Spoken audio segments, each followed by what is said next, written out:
बहुत समय पहले एक छोटे से राज्य पर राजा देवेंद्र सिंह का शासन था। राजा न्यायप्रिय और वीर था। ये राज्य बहुत समृद्ध था और लोग राजा को सम्मान देते थे।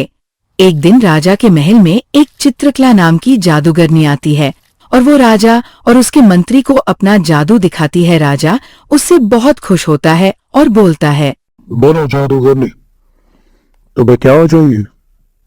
हम तुम्हें वचन देते हैं, तुम जो मांगोगी वही दूंगा।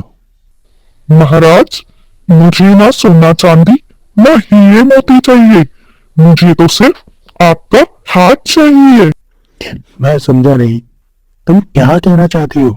मैं आपसे शादी करना चाहती हूँ। क्या बोल रही हो तुम? दिमाग तो ठीक है तुम्हारा? मंत्री जी, इसे राज्य के बाहर छोड़ के आओ। जादूगरनी ने ये सब सुनकर गुस्सा हो जाती और वो राजा और उसके मंत्री को भी वश में करके सभी को अपने पीछे पीछे पहाड़ पर एक महल में ले गई और उसने उस राज्य को अपने जादू से पूरी तरह से सूखा कर दिया। सभी राज्य के लोग जादूगरनी से बहुत डरने लगे, इसलिए राज्य वाले जादूगरनी को खुश करने के लिए, पता नहीं भाई, ये जादूगरनी का अंत कब होगा। पता नहीं हमारा राज्य कब इस मुसीबत से छुटकारा मिलेगा। अरे धीरे बोलो हेमू काका, जादूगरनी ने सुन लिया ना, आप जिंदा नहीं बचोगे। हाँ हाँ सुषमा, तुम सही कह रही हो। हेमू काका, उस जादूगरनी ने तो पूरे राज्य को तबाह कर रखा है। सभी राज्य की हालात के बारे बात कर रहे होते हैं। वही दूसरी और जादूगरनी अपने महल में ये सब अपनी जादुई गोले में देख रही होती है और वो बोलती है, ये प्रजा मुझसे कभी पीछा नहीं छुड़वा पाएगी। एक दिन उसी राज्य में एक माँ बेटी रहती थी। दोनों माँ बेटी अच्छे दिल के थे। माँ का नाम सुशीला था और बेटी का नाम चारुमती। एक दिन चारुमती खाना खाते खाते अपनी माँ से पूछती है, माँ, बाबा के साथ क्या हुआ था जो हमें इस दुनिया में अकेला छोड़ गए? बेटी, तुम्हारे बाबा बड़े बहादुर थे, उनसे इस राज्य की ये दुर्गति नहीं देखी जा रही थी, इसलिए वो उस जादूगरनी के जादू को खत्म करने के लिए कुछ लोगों के साथ उसके वो पहाड़ी वाले महल में गए थे। उसके बाद वो कभी वहाँ से लौटकर कभी नहीं आए। सुशीला ये सब बोलकर रोने लगती है और चारुमती अपनी माँ को चुप कराती है और वो मन ही मन अपने बाबा को लाने और इस राज्य को जादूगरनी के जादू को खत्म करने की ठान लेती है। और वो राज्य के सबसे बूले आदमी दीनानंद के पास जाती है और बोलती है, दद्दू, मेरी माँ ने बताया था कि उस जादूगरनी को हराने के लिए कुछ लोग और मेरे बाबा वहाँ गए थे। क्या आपको पता है कि उस दिन क्या हुआ था? क्योंकि आप यहाँ सबसे पुराने हो। हाँ बेटी, उस दिन तुम्हारे बाबा और कुछ लोग गए थे जादूगरनी को मारने के लिए, लेकिन जादूगरनी को पता लग गया। फिर जादूगरनी ने सबको गायब कर दिया, पर एक आदमी वहां से बचकर भाग गया।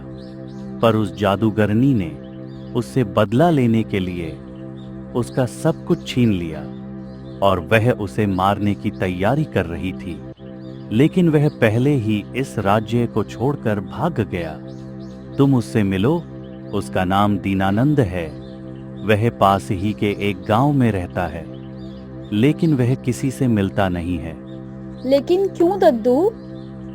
बेटा, उसे डर है कि कहीं जादूगरनी ने उसे मारने के लिए किसी को न भेजा हो। चारुमती ने सारी बात समझ ली। अगले दिन वो दूसरे गांव गई। पूरे बात सच बताओ, वरना मैं तुम्हें जान से मार दूंगा। दीनानंद चाचा, मैं चारुमती हूँ, गोपाल की बेटी। तुम यहाँ क्या कर रही हो? जाओ, अपने घर चले जाओ। नहीं दीनानंद चाचा, मैं ये जानने आई हूँ उस दिन क्या हुआ था मेरे बाबा और आपके साथ। तुम्हें कहा ना, चले जाओ, नहीं तो उस जादूगर तुम्हें और तुम्हारी माँ को जिंदा नहीं छोड़ेगी। जाओ बेटी यहाँ से।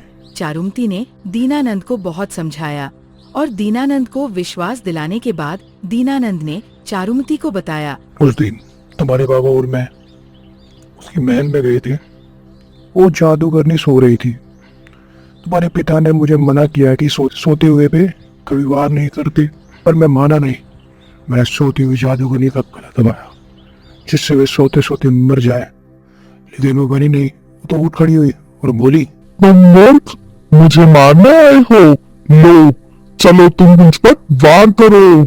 तुम्हारे बाबा ने उस पर तलवार से वार किया और उस पर एक खरोच तक नहीं आई।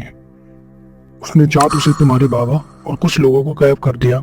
मैं वहां से मेरी जान बचाकर निकल आया। फिर दीनानंद चारुमती को ये सब बताकर रोने लगता है। चारुमती बोलती है, चाचा आप रो मत, मैं उस जादूगरनी को नहीं छोड़ूंगी और अपने बाबा और अपने राज्य का बदला जरूर लूंगी। यहाँ सब चारुमती बोलकर जादूगरनी के महल की और निकल जाती और रास्ते में एक सुनसान जंगल पड़ता है और रास्ते चलते चलते उसे एक सांप मिलता है जो एक पत्थर के बीच फंसा हुआ था। चारुमती ने उस सांप को उस पत्थर के बीच से निकाल दिया और फिर वो सांप एक आदमी में बदल जाता है और बोलता है, मुझे मालूम है तुम उस जादूगरनी के पास जा रही हो। तुमने मेरी मदद की, उसके लिए मैं तुम्हें एक बात बताता हूँ। उस जादूगरनी की जान एक तोते के अंदर है जो उसके महल में एक पिंजरे के अंदर है।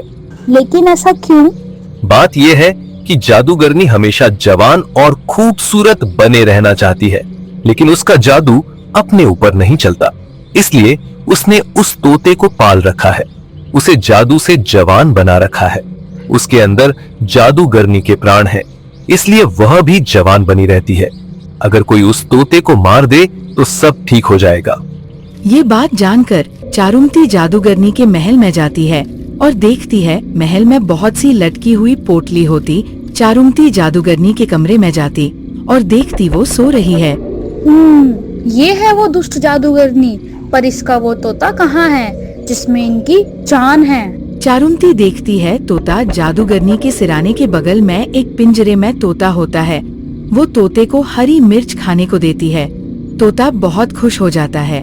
फिर चारुमती उस तोते से बोलती है, तुम कब तक इस पिंजरे में रहोगे? तुम चाहो तो मैं तुम्हें आजाद कर सकती हूँ। मुझे कोई इस कैद से बाहर नहीं निकाल सकता। ऐसा क्यों? ये बिना छुए मार दोगी तो जादूगरनी मर जाएगी, इसका सारा जादू खत्म हो जाएगा। कोई तो रास्ता होगा जो तुम्हें बिना छुए मार सके। एक रास्ता है, अगर तुम किसी तरह कमरे में धुआं भर दो तो दम घुटने से मैं मर जाऊंगा और मैं आजाद हो जाऊंगा। चारुमती वह से चुपचाप बाहर जाती है और कुछ लकड़ियाँ लाती है और वह उन लकड़ी को जलाकर खिड़की से अंदर फेंक देती है। फिर खिड़की बंद कर देती है। ये धुआं कैसा? जादूगरनी देखती है धुएं से तोते का भी दम घुटने लगता है। जादूगरनी वह पिंजरे को लेकर बाहर की ओर भागती है, लेकिन चारुमती बाहर से दरवाजा बंद कर देती है। कुछ ही देर में तोता मर जाता है। उसके मरते ही जादूगरनी के हाथ से पिंजरा छूट जाता है और वह मर जाती है। जादूगरनी के मरते हैं वो तोता राजा देवेंद्र सिंह में बदल जाता है और वो हवा में लटकी हुई पोटली इंसान में बदल जाती है, जिसमें चारुमती के पिता भी होते हैं। बाबा अब ठीक हो ना?